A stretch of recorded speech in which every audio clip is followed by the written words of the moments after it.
Welcome to the 14th century, a time when the Mali Empire reigned as a beacon of wealth, culture, and influence in West Africa.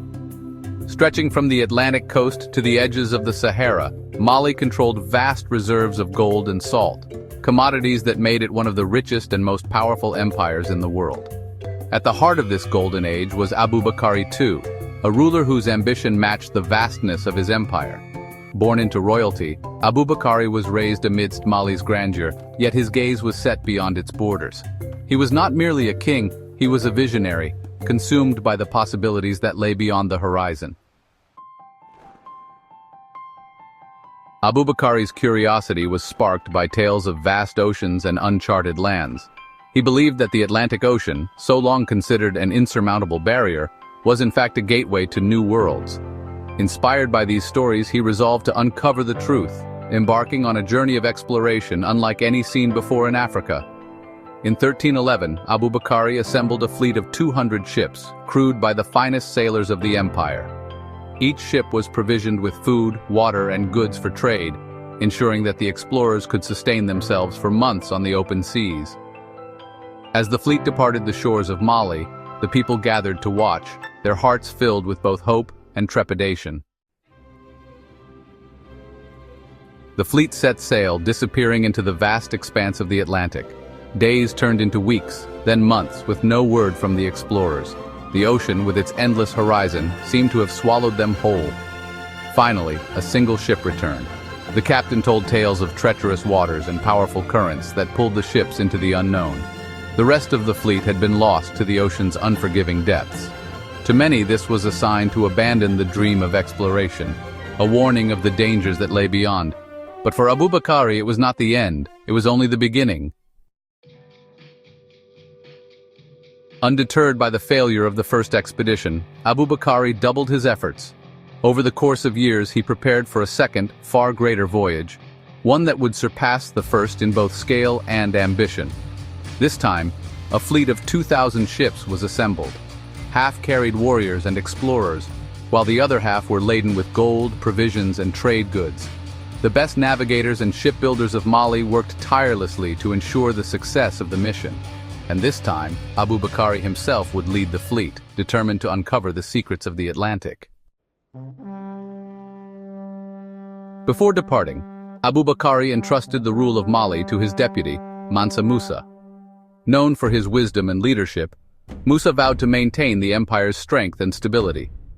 With this reassurance, Aboubakar turned his focus to the journey ahead. In 1312, Aboubakar's fleet set sail, vanishing into the blue horizon. Did they discover new lands, or were they lost to the ocean's depths? History remains silent, offering no answers. What we know is that Aboubakar's voyage stands as one of Africa's greatest stories of ambition and exploration, a testament to the courage of a king who dared to dream of worlds beyond his own. Aboubakar II's legacy is one of boundless curiosity and relentless ambition. His story reminds us of the human drive to explore, to dream, and to reach for the unknown. Though the fate of his expedition remains a mystery, his vision continues to inspire, a reminder of Mali's golden age and its remarkable place in history. With the departure of Aboubakar II, Mansa Musa rose to power in 1312, inheriting an empire rich in resources and influence. A visionary leader, Musa sought to elevate Mali to new heights. At the time, Mali controlled nearly half of the world's gold production, with its mines yielding unimaginable wealth. Gold flowed from Mali to North Africa, the Mediterranean, and beyond, making the empire a cornerstone of global trade. Under Musa's leadership, trade routes were secured, borders were expanded, and Mali's dominance over West Africa was solidified. The empire stood not just as a land of wealth, but as a beacon of strength and ambition. In 1324, Mansa Musa embarked on a journey that would forever change the world's perception of Mali. His pilgrimage to Mecca, the holy city of Islam, was no ordinary Hajj. It was a spectacle of devotion, wealth, and power. The caravan Musa led stretched as far as the eye could see. It included 60,000 people, soldiers, scholars, merchants, and servants, each contributing to the grand procession. 80 camels bore gold, with each carrying up to 300 pounds of the precious metal.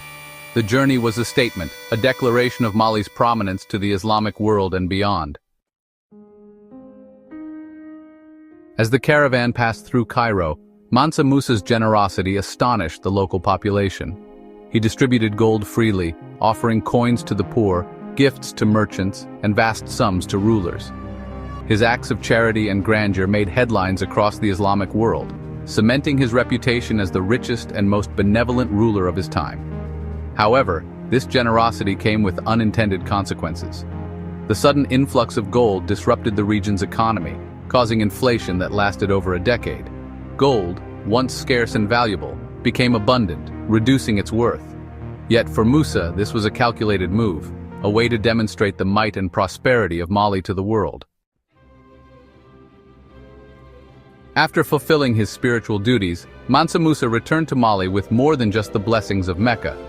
Alongside his caravan were architects, scholars, and artists, luminaries who would help transform Mali into a hub of knowledge and culture. Under Musa's patronage, Timbuktu flourished. Once a modest trading post, the city became a center of learning and trade. The Sankore University, a marvel of Islamic scholarship, drew students from distant lands. Its libraries housed manuscripts on subjects ranging from astronomy and mathematics to law and philosophy.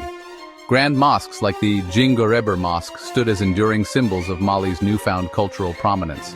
Timbuktu, under Musa's guidance, was no longer just a city, it was a jewel of the Islamic world.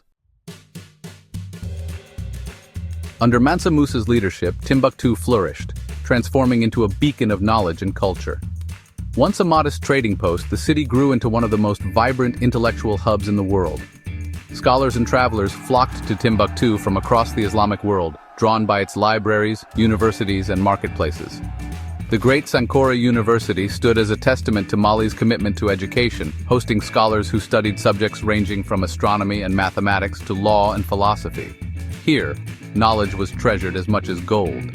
Manuscripts filled the shelves of Timbuktu's libraries, some of which survive to this day, offering a glimpse into the intellectual brilliance of the era. The city was more than a center of trade. It was a crossroads of ideas, where cultures met and exchanged more than just goods. While Mansa Musa's achievements illuminated Mali's prominence, the mystery of Abu Bakr II's expedition continued to intrigue. Did his fleet, which set sail years earlier, reach the Americas centuries before Columbus? Some historians speculate that African explorers may have crossed the Atlantic, guided by the powerful transatlantic currents that connect West Africa to South America. Evidence, while circumstantial, hints at African influence in pre-Columbian America, similarities in cultural practices, shared agricultural techniques, and the possible presence of African crops like yams. Though unproven, these theories underscore the boldness of Abu Bakr's vision. Whether his fleet discovered new lands or perished in the depths of the ocean, his story remains a testament to Mali's spirit of exploration and ambition. Together, the legacies of Abu Bakr II and Mansa Musa paint a picture of Africa as a land of wealth, ambition, and ingenuity. Abu Bakr's daring quest across the Atlantic and Mansa Musa's Golden Empire challenge narrow perceptions of Africa's historical role. Their stories remind us that Africa's past is not just one of hardship, but of immense contribution to global knowledge and culture. Mansa Musa's investments in education and infrastructure created a legacy that continues to inspire, while Abu Bakr's bold spirit of discovery embodies the boundless curiosity that drives human progress. These two rulers, united by their ambition and vision, left behind more than wealth and stories. They left a testament to a civilization that valued exploration, faith, and the transformative power of knowledge. The Mali Empire's legacy lives on in the echoes of its great rulers. Mansa Musa's golden age and Abu Bakr II's daring voyage remind us that Africa's history is one of boundless potential and enduring influence, a legacy of wealth, knowledge, and the courage to dream beyond the horizon.